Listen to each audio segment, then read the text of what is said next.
মাটিতে, বিছানায়, কাপড়ে পেশাব শুকিয়ে গেছে, কোনো চিহ্ন নেই, চিহ্ন থাকলেও কোনো আর্দ্রতা নেই, তার উপরে অন্য কাপড় বিছিয়ে আপনি নামাজ পড়তে পারেন, সেটা বড় মানুষের পেশাব বা ছোট মানুষের পেশাব, এক্ষেত্রে কোনো পার্থক্য নেই। আর ছোটদের পেশাব সাধারণভাবে নাপাক, এটাও অন্যান্য পরিষ্কার করার ক্ষেত্রে একই বিধান। আর আপনি নামাজ পড়তে পারবেন অন্য কাপড় বিছিয়ে। তুলনামূলক যদি জায়গা থাকে তাহলে অন্য আমাদের সাবধান হওয়া উচিত। যদি জায়গা থাকে, তবে ছোট বাচ্চা যাদের ঘরে থাকে তারা সব জায়গায় পেশাব করে, এই ক্ষেত্রে আপনারা পৃথক কাপড় শুকিয়ে গেলে পৃথক কাপড় বিছিয়ে নামাজ পড়তে পারবেন। আর একটা বিষয় আমাদের জানতে হবে, মাটি মূলত পাক।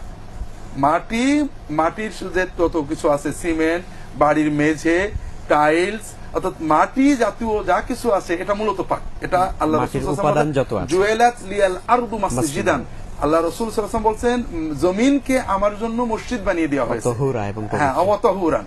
এই জন্য মাটিতে যদি কেউ পেশাব করে, বড় মানুষ বা ছোট মানুষ, এবং পেশাবের কোনো চিহ্নও না থাকে, কোনো আর্দ্রতাও না থাকে, তাহলে ওই মাটিটাও পাক ধরতে হবে, ওখানে আপনি জায়নামাজ ছাড়াও নামাজ পড়তে পারেন। এটা যেমন মাটির ক্ষেত্রে, তেমনি সিমেন্ট বা মেঝে বা টাইলস এগুলোর ক্ষেত্রে একই বিধান।